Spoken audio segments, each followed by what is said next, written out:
기자님들 안녕하십니까? 어제는 남부와 북부 동일한 시간에 결혼식이 있었죠. 결혼식 남쪽과 북쪽으로 왔다 갔다 바쁘게 또 참석하신 분도 있었고, 부부간에 양쪽에 참석하신 분도 있었습니다. 저도 어제 따로 북부의 결혼식에 참석했는데요. 이 결혼식은 우리 그리스도인들에게는 굉장히 하나님의 비밀이 담겨진 그런 성스러운 예식입니다. 남자와 여자가 부모를 떠나서 둘이 한 몸을 이루는 것은 하나님이 계획하신 경륜 가운데 참 놀라운 비밀이 담겨져 있죠. 그래서 하나님과 우리가 한 몸이 되는 그러한 비밀을 결혼 예식을 통해서 하나님 우리에게 말씀하시고, 이 비밀이 크다 이렇게 말씀하시죠. 그래서 참 결혼을 한다는 것은 하나님의 그 비밀을 깨달을 수 있는 놀라운 기회를 얻는 것입니다.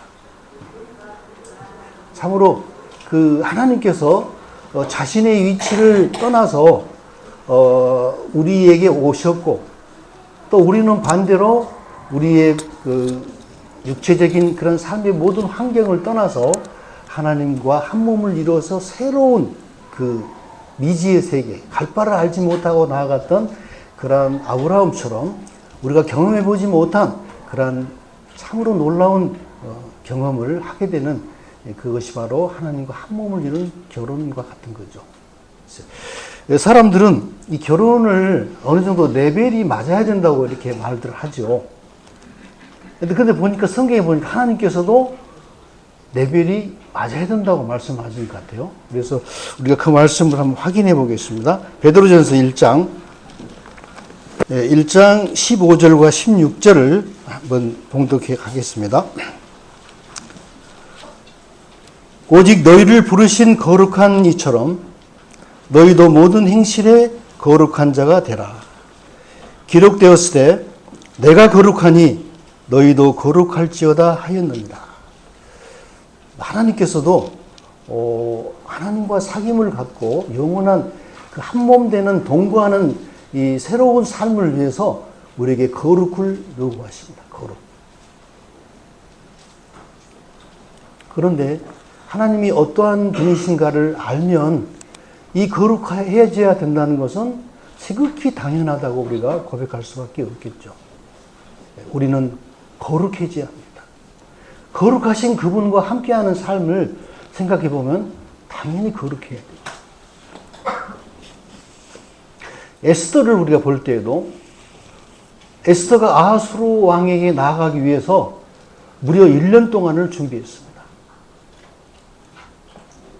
6개월은 언행을 배우는 그러한 시간이었고, 또 자신의 몸을 정결케 하는 그러한 기간이었습니다.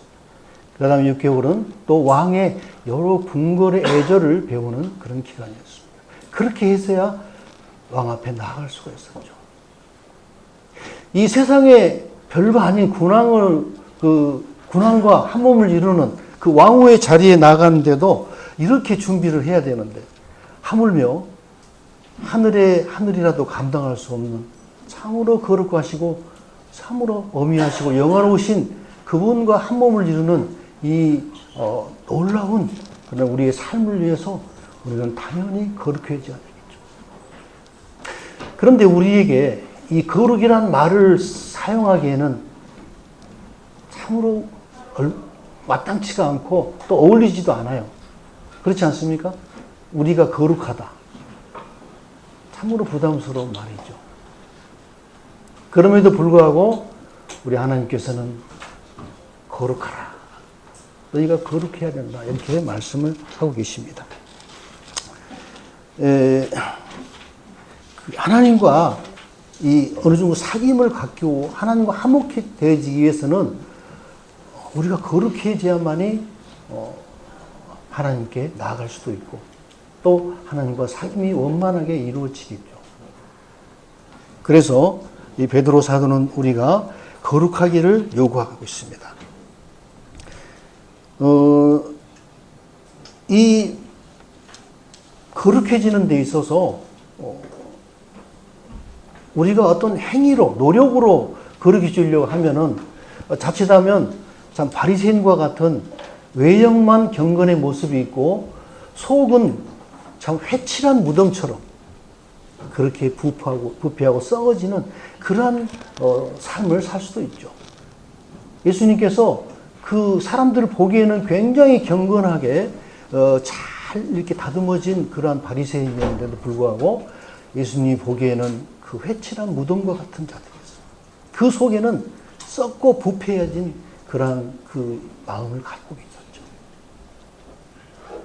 그런데도 불구하고 자신의 경건을 통해서 예수님을 오히려 책망하는 그러한 글이었습니다. 하나님은 결코 그들을 용납할 수 없고 가까이 할 수도 없고 또 그들을 받아줄 수도 없는 그러한 모습이었습니다. 우리가 그러한 모습으로 나아간다면 하나님 우리를 내치실 것이고 결코 우리 가까이 다가올 수 없습니다. 그러면 이 거룩해지는 비결이 무엇이겠습니까? 우리는 먼저 에덴 동산을 한번 생각해 보겠습니다. 에덴 동산에서 저는 이번에 말씀을 묵상하면서 참 새삼스럽게 놀란 것이 에덴 동산에서 하나님이 거니셨다. 그 말씀이 딱 마음에 들어오더라고요. 그러니까 하나님께서 아담을 하나님의 모양과 형상대로 지으시고 하나님은 동일한 모습으로 아담에게 찾아오셔서 에덴 동산에서 사귐을 가졌습니다. 그래서 이 아담과 하와가 선악과를 따먹고 나서 동산에 서늘할 때 바람이 불 때 동산을 거니시는 하나님의 발자국 소리를 듣고 어떻게 했죠? 숨었죠. 그것은 뭡니까? 하나님이 아브라함에게 찾아오셨듯이 사람의 모습으로 동일한 모습으로 에덴 동산에서 아담과 사귐을 가졌었습니다. 상상해보면 이 아담은 하나님의 그러한 모습을 보고 나도 저렇게 돼야겠다. 그런 마음을 가졌겠죠. 마치 그 벌거벗은 갓난아이처럼 그는 하나님과 함께 살았습니다. 어린 아이들이 그 부모님을 보고 빨리 나도 엄마 아빠처럼 되고 싶다는 마음 갖지 않겠습니까? 그래서 그는 늘 하나님처럼 되고 싶은 마음이 있었습니다. 그런데 그 약점을 노리고 이 마귀가 루시퍼가 다가와서 뱀의 모습으로 유혹했죠. 너 하나님처럼 되고 싶지? 자, 이 열매를 먹으면 네 마음이 지혜로워지고 또 네 눈이 밝아져서 너도 하나님처럼 될 것이다. 그 말에 아담의 마음은 하와 아담은 속아서 까맣게 됐죠. 그것은 굉장한 무서운 독이 있는 죄에 속한 그런 유전자들을 받아들이는 그런 결과였습니다. 이 아담이 하나님과 더불어 사귐을 통해서 자연스럽게 하나님을 본받고 이렇게 나아가야 되는데 비정상적인 그러한 사탄의 유혹 방법을 선택했죠. 그래서 그는 실패했고 하나님으로부터 죽음을 당했습니다. 정령 죽으리라.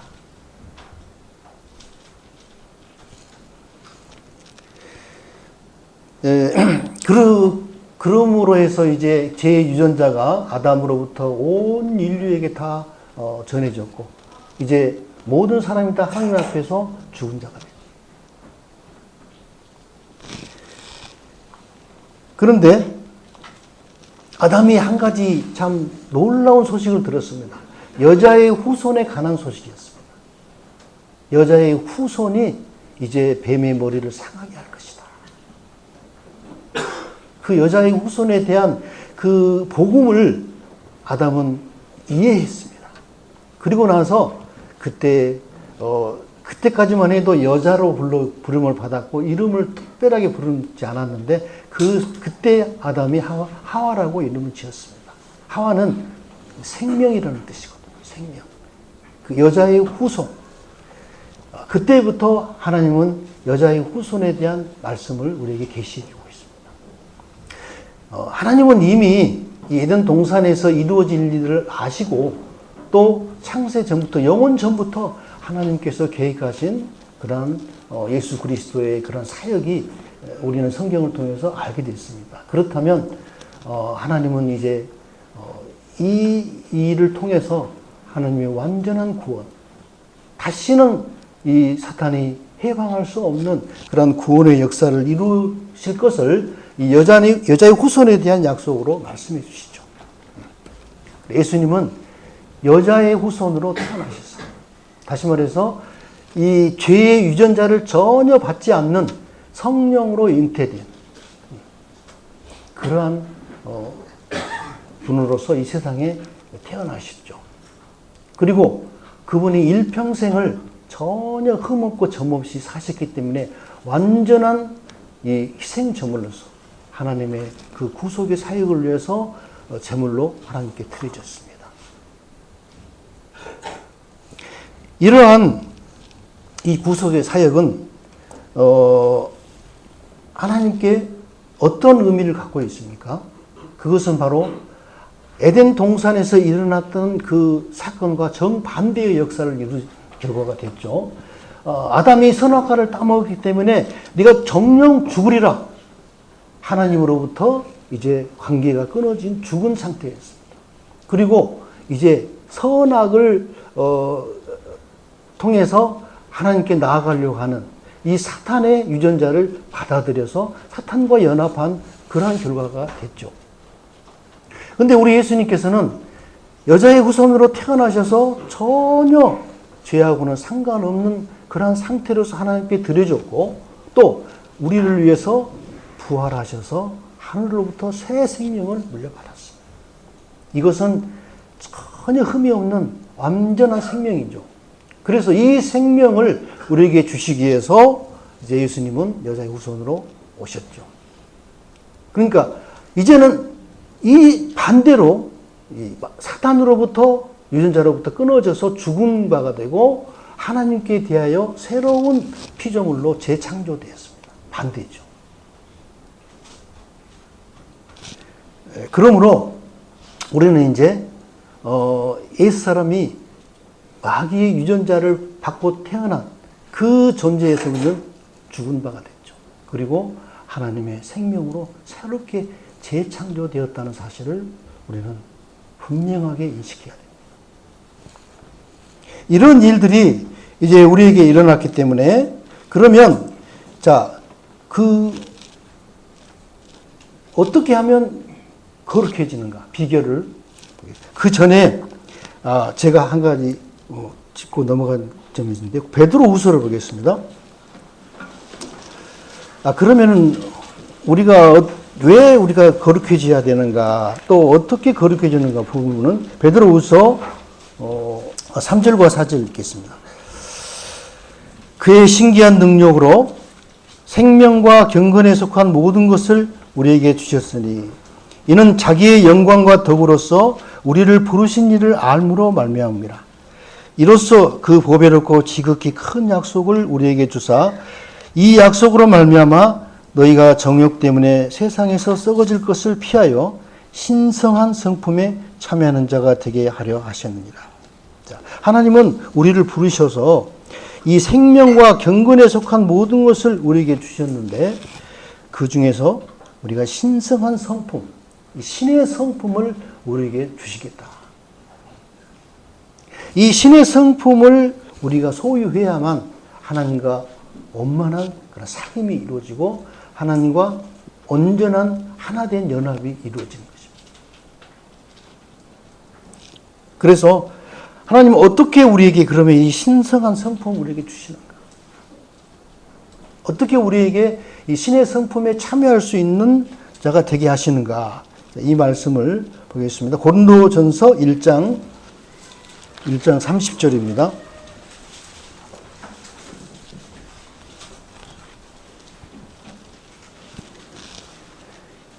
너희는 하나님으로부터 나서 그리스도 예수 안에 있고 예수는 하나님으로부터 나와서 우리에게 지혜와 의로움과 거룩함과 구원함이 되셨으니 이 말씀은 우리에게 참 놀라운 비밀을 보여주는 복음의 말씀으로 보여지는데요. 자, 여기에서 예수님은 하나님으로부터 나와서 우리 어떻게 했습니까? 나서 그리스도 우리 안에 그리스도 예수 안에 있고 우리는 예수는 하나님께로부터 나와서 우리에게 지혜와 의로움과 거룩함과 구원함이 되셨다. 그래서 이 구원은 우리가 스스로 열심히 노력해서 이루는 게 아니라 예수님이 우리에게 진짜 거룩함이 되셨다. 에덴 동산에서는 아담이 하나님과 더불어 함께하는 삶을 통해서 하나님을 본받아 가면서 하나님처럼 되어 갔지만 그것은 실패작으로 끝났습니다. 언제 어느 때든지 이 사탄이 틈을 노려서 우리에게 실패하게끔, 우리로 하여금 넘어지게끔 할 수 있는 그러한 문제가 있었죠. 하나님은 다시는 이 방법으로 우리를 거룩에 이르도록 하지 않으실 것입니다. 그러면 이제 어떻게 거룩에 우리가 이르는가? 자, 예수께서 우리의 생명이 되시고 친히 우리 안에서 이 거룩함이 되셔서 우리의 삶을 이제 예수님의 그 생명의 능력으로 우리의 거룩을 이루시는 그러한 역사를 하나님이 이제 예비하셨을 것입니다. 그래서 여기는 예수님이 우리 안에서 하나님의 지혜가 되어주시고 또 의로움이 되어주시고 거룩함이 되어주시고 또 구원함에 이르는 이 구원함이 되셨다는 건 무슨 말입니까? 우리가 거룩에 이르는 그러한 참 신의 성품에 온전히 이루도록 우리 안에서 구원이 되어주시는 거예요. 단순히 죄사함에 대한 구원뿐만 아니라 우리의 삶을 온전히 하나님과 하나 되는 연합을 이룰 수 있도록 친히 그분이 우리에게 구원이 되어주시는 거죠. 그래서 두렵고 떨림으로 이 구원을 이루라고 사도 바울도 우리에게 권면하지 않습니까? 근데 예수님이 우리에게 구원의 능력과 힘이 원천이 되시는 거죠. 우리가 막 열심히 노력하고 연습하고 막 이렇게 해서 되어지는 게 아니라 예수님께서 우리에게 거룩함이 되고 구원이 되신다. 이렇게 분명하게 말씀하고 있거든요. 그러면 자, 이 구원에 대한 어떻게 이 구원이 거룩이 나타나는가 한번 보겠습니다. 갈라디아서 5장 16절부터 26절까지 제가 봉독하겠습니다. 내가 이르노니 너희는 성령을 따라 행하라. 그리하면 육체의 욕심을 이루지 아니하리라. 육체의 소욕은 성령을 거스르고 성령은 육체를 거스르나니 이 둘이 서로 대적하므로 너희가 원하는 것을 하지 못하게 하려 함이니라. 너희가 만일 성령의 인도하시는 바가 되면 율법 아래에 있지 아니하리라. 육체의 일은 분명하니 곧 음행과 더러운 것과 호색과 우상 숭배와 주술과 원수 맺는 것과 분쟁과 시기와 분냄과 당 짓는 것과 분열과 이단과 투기와 술 취함과 방탕함과 또 그와 같은 것들이라. 전에 너희에게 경계한 것 같이 경계하노니 이런 일을 하는 자들은 하나님의 나라를 유업으로 받지 못할 것이요. 오직 성령의 열매는 사랑과 희락과 화평과 오래 참음과 자비와 양선과 충성과 온유와 절제니 이와 같은 것은 금지할 법이 없느니라. 그리스도 예수의 사람들은 육체와 함께 그 정욕과 탐심을 십자가에 못 박았느니라. 만일 우리가 성령으로 살면 또한 성령으로 행할지니 헛된 것을 구하여 서로 노엽게 하거나 서로 투기하지 말지니라. 자, 이렇게 그 거룩함에 대한 어떤 것이 거룩인가 말씀해 주고 있죠. 거룩이라는 것은 신의 신성한 성품을 말씀하고 있기 때문에 우리가 인격적인 그런 부분을 거룩함에 이르는 하나의 증표죠. 대부분의 사람들이 하나님의 이름으로 어떤 능력을 행하고 굉장한 지식적인 깊이를 전하고 또 사람들의 마음을 그냥 사로잡는 그러한 일들이 우리에게 보여지고 있습니다만은 그에게서 이러한 신성한 성품이 드러나지 않는다면 그건 가짜죠. 대표적인 예로 우리 정광 목사를 들 수가 있는데, 그가 많은 사람들에게 참 인기가 있고 많은 사람들을 사로잡았더라고요. 근데 그의 인격을 보면은 하나님의 사람이 아니라 영락없이 마귀의 사람이에요. 하나님도 나한테 혼난다고 그렇게 교만스러운 말을 어떻게 내뱉을 수 있겠습니까? 근데 이렇게 그 많은 사람들의 마음을 휘어잡고 있는 그런 지도자급에 있는 사람들 중에서 참 인격적인 문제가 그의 모습을 이렇게 보여주는 그러한 형태들이 참 많습니다. 비록 나서서 이렇게 설교를 하거나 또 어떤 일을 맡아서 학생부나 청년부의 수많은 사람들을 막 끌어들여서 부흥을 시키거나 이런다 할지라도 그의 인격적인 부분에 있어서 이 성령의 열매의 부분이 드러나지 않는다면 그는 분명히 가짜인 것입니다. 먼저 하나님께서 육체의 일은 분명하니 이렇게 쭉 나열하고 있는데요. 육체적인 그 경건의 모습은 사람들에게 속일 수는 있지만 하나님 앞에서는 속일 수 없습니다. 그 속에 이러한 것들이 가득 차 있기 때문에 언제 어느 때에 드러날지 모릅니다. 그러나 성령의 열매는 분명합니다. 이거는 참으로 하나님의 그 성품을 드러내면서 비록 아무 일도 하지 않을지라도 그 평범한 삶 속에서 이러한 부분을 드러내는 사람들은 하나님이 참으로 기뻐하시는 그의 삶을 통해서 자신도 알지 못하게 하나님이 일을 하시는 경우가 있습니다. 진짜 하나님의 쓰임받고 하나님의 사랑받는 이들은요, 내가 하나님께 어떻게 쓰임받았는지를 몰라요. 나중에 보면은 하나님이 이렇게 나를 통해서 역사하셨네. 그때 당신이 한 말, 그것이 제 마음속에 강하게 비침이 돼가지고 그 후로 저는 하나님을 향한 그런 관심과 그런 하나님을 찾는 그 신앙의 길이 시작되었습니다 하는 그런 소리를 듣게 되죠. 그리고 세상에 강팍한 마음을 가진 사람도 그 소리 없이 그 하나님의 성품을 드러내는 그 사람을 보고 참 어떻게 하면 저렇게 살 수 있을까? 참 많은 사람들을 보기 힘든 그런 참 새로운 모습이다 하는 그런 매력을 통해서 하나님을 드러내죠. 그래서 이 거룩함이라는 바로 이렇게 성령의 열매를 맺어지는 여기서 나오는 사랑과 희락과 화평과 오래 참음, 자비와 양선, 그다음에 충성과 온유와 절제, 이러한 것들은 금지할 법이 없느니라. 이 그리스도께서 우리의 생명이 되셔가지고 우리 안에서 살아가시면 사탄이 더 이상 이것을 금지할 수 없어요. 아담에게는 미혹을 해서 금지시켰지만 예수 그리스도한테는 통하지가 않죠. 그분은 참으로 흠없이 그 아담의 유전자가 전혀 물려받지 않는 그러한 정말 정결한 상태에서 출생하셨고 또 살아가시는 그 3년이라는 기간 동안에도 전혀 마귀의 유혹에 넘어가지 않았습니다. 그분은 완벽하게 흠없는 그런 삶을 사셨죠.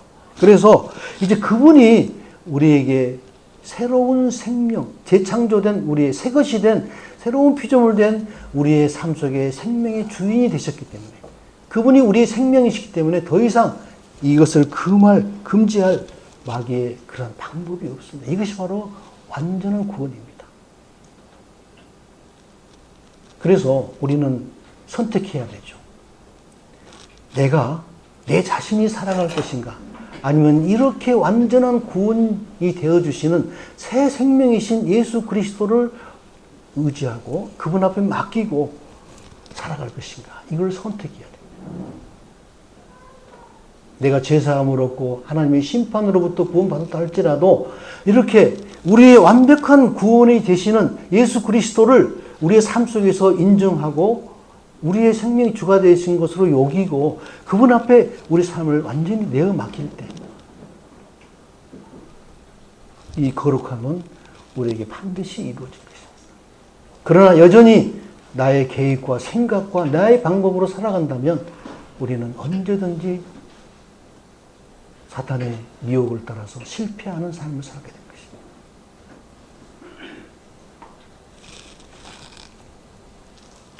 예수님께서도 요한복음 15장에 보니까 내 안에 거하라. 그리하면 열매를 많이 맺게 되고 하나님께 영광을 낼 것이다. 내 안에 거한다는 것은 무슨 말입니까? 이렇게 완전한 생명이 되시고 구원이 되시는 그 예수님 안에 거하는 것입니다. 제가 전에 수고하고 무거운 짐자들아 다 내게로 오라. 내가 너희를 쉬게 하리라. 내 짐은 쉽고 가벼워서 하나님 앞에 진정한 쉼을 얻을 것이다. 이렇게 말씀하시죠. 근데 그 말씀을 읽을 때마다 믿지 않는 자들이 예수님 믿으면 이렇게 참 쉼을 얻게 되는데 하고 그런 생각을 했거든요. 근데 어느 날 그 말씀이 제게 막 비춰오더라고요. 언제였냐? 참 지쳐갈 때였어요. 삶이. 야, 구원받으면 정말 이렇게 살아가는 거. 정말 힘들다. 정말 무거운 짐을 졌어요, 그때. 그래가지고, 정말 구원받은 사람이 이렇게 힘든가.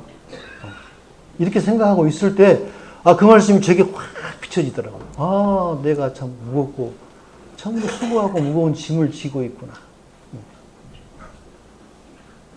예수님 안에 거하는 것이 무엇인가를 딱 이해가 되더라고요. 예수님 안에 거하는 것은 참된 안식을 누리는 거죠. 또 예수님이 다 감당하시는 거죠.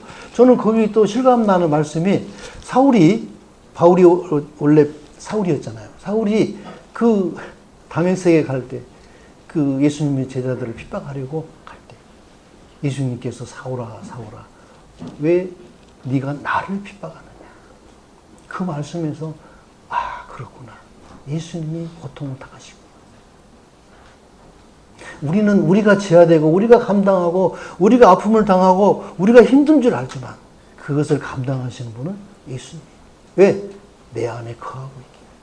내가 예수님 안에 거하고 있기 때문에 예수님이 감당하시죠.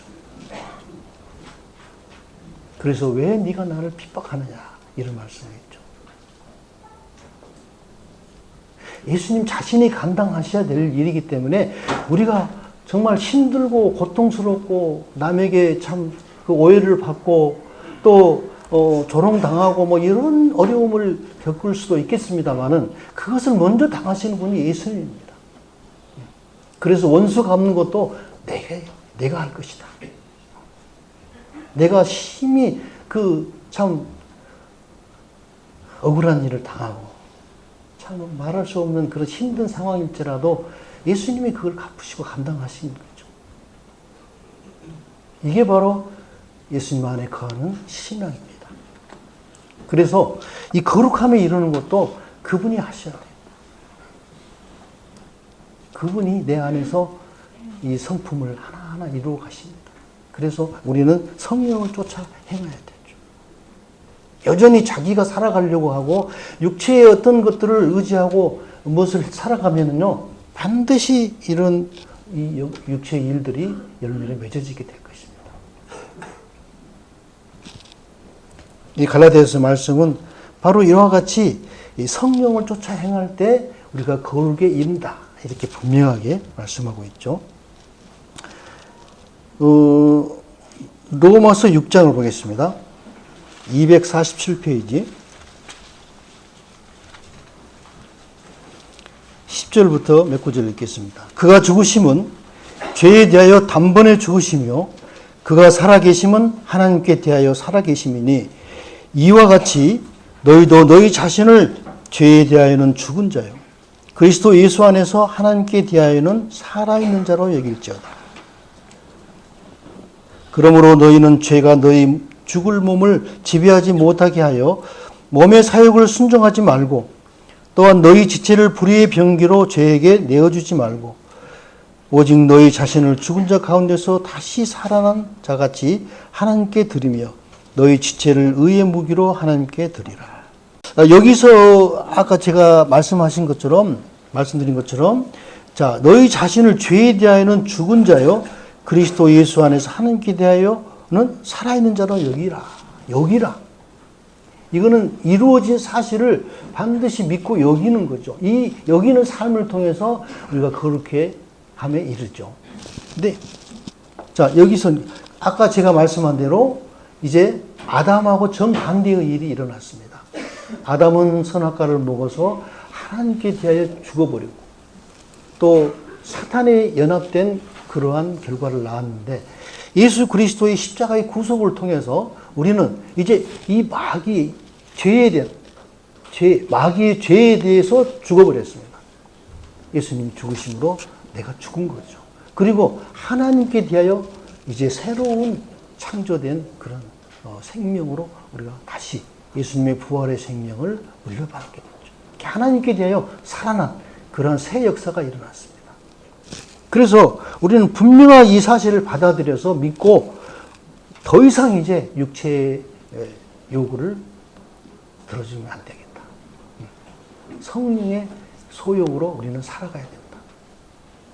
그래서 이 죽을 몸, 너희 죽을 몸을 죄의 몸을 지배하지 못하게 해라.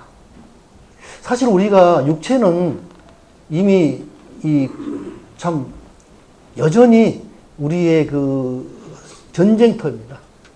사단이 우리 육체의 소욕을 통해서 하나님의 역사를 방해하기도 하고 또 하나님께서는 우리의 이 육체를 통해서 의의 무기로 사용해서 하나님의 역사를 이루는 이 두 가지 일들을 육체 가운데서 일어나고 있어요.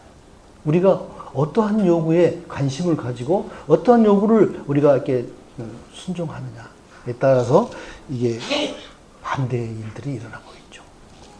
하나님은 우리가 우리의 몸을 의의 무기로 하나님께 드려서 하나님의 나라와 하나님의 의를 세우는 일에 우리 육체를 드리라. 이렇게 말씀하고 있습니다. 갈라디아서 2장 20절에 보면 이런 말씀 있잖아요. 내가 그리스도와 함께 십자가에 못 박혀 죽었나니 그런즉 이제는 내가 산 것이 아니요 내 안에 계신 그리스도께서 사신 것이라. 다만 육체 가운데 우리가 사는 것은 나를 사랑하사 자기 몸을 버리신 예수 그리스도를 믿는 믿음 안에서 사는 것이다. 이 말씀은요, 우리 그리스도인들의 이 승리하는 삶의 좌우명입니다. 저는 이 말씀의 그 뜻을 지금까지 이렇게 살아오면서 몇 번을 이렇게 새롭게 이해가 됐었어요. 이 말씀을 더 깊이 이해하게 되면 우리 삶을 하나님께 내어드리는데 아무런 부담을 갖지 않게 됩니다. 당연하게 우리 안에서는 그분이 사셔야 된다. 나는 이미 죽었다. 나를 부인하고 자기 십자가를 지는 것에 대한 전혀 부담이 없습니다. 반대로 또 이렇게 그분께 맡겨진 삶은 굉장한 쉼과 자유를 얻어요.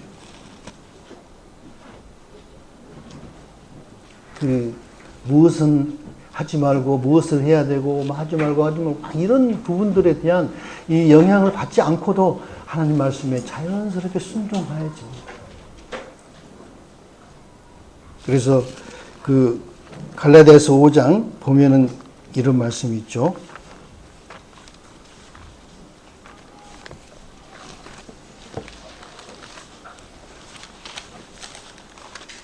갈라디아서 5장 6절 그리스도 예수 안에서는 할례나 무할례나 효력이 없으되 사랑으로서 역사하는 믿음뿐이니라. 그리스도 예수 안에서는 어떤 율법적인 이것저것을 아무 효력이 없다. 우리에게 가장 힘의 근원이 되고 또 우리의 삶에 가장 능력이 되는 것은 사랑으로서 역사하는 믿음이다. 하나님이 우리를 사랑하시던 그 사실, 우리 마음을 감동시키죠. 그 감동된 마음은 하나님께 당연히 순종하고 싶은 마음이 있을 것입니다. 그래서 율법은 오리를 가져가면은 오리만 가져도 그거는 성공입니다. 근데 뭡니까? 이 사랑은 오리를 가져가는 사람에게 심리까지도 가져요. 또 겉옷을 달라 하는 자에게 속옷까지 벗어줄 수 있는 참 놀라운 능력을 가진 게 바로 하나님의 사랑입니다. 그래서 사랑으로서 역사하는 믿음. 이것을 사도 바울은 우리에게 제시해주고 있습니다. 우리는 이제 그리스도 안에서 이 갈라디아서 2장 20절 말씀처럼 내가 사는 것이 아니고 내 안에서 새로운 그러한 생명이 되시고 또 하나님의 그 사랑의 본체가 되시는 그분을 우리가 우리의 생명으로 여기고 또 그렇게 우리가 삶을 맡겨질 때 하나님과의 진정한 사랑의 관계가 있죠. 하나님께서 우리와 사랑을 관계를 이루는 것은 우리의 옛사람이 아무리 노력하고 아무리 내 자신을 희생하고 해도 받을 수 없는 것입니다. 그것은 이미 죄로 물들여져 있고 또 죄의 유전자로 감염되어 있는 하나님이 도저히 받을 수 없는 것입니다. 하나님 받을 수 있는 사랑은 우리 안에 사시는 그 그리스도, 그분의 사랑을 받는 것이죠. 우리가 그 사랑 안에 거해야 됩니다. 그래야 하나님이 우리의 삶을 통해서 역사하시고 우리와 깊은 사귐을 갖게 되는 것입니다. 이렇게 될 때 우리는 첫째는 하나님의 그 사랑 안에서 참된 쉼과 자유함을 누릴 수 있고 또 두 번째는 하나님을 사랑하는 마음을 갖게 됩니다. 그리고 그 사랑하는 마음으로서 말씀을 받게 됩니다. 그러면 아무런 부담 없이 순종의 그러한 삶이 되어지고 나도 모르는 사이에 그렇게 되어가고 있는 자신을 보게 될 것입니다. 이것이 바로 우리가 거룩함에 나아갈 수 있는 우리의 길이라는 것을 분명하게 말씀드리고 이것으로 마치겠습니다. 감사합니다.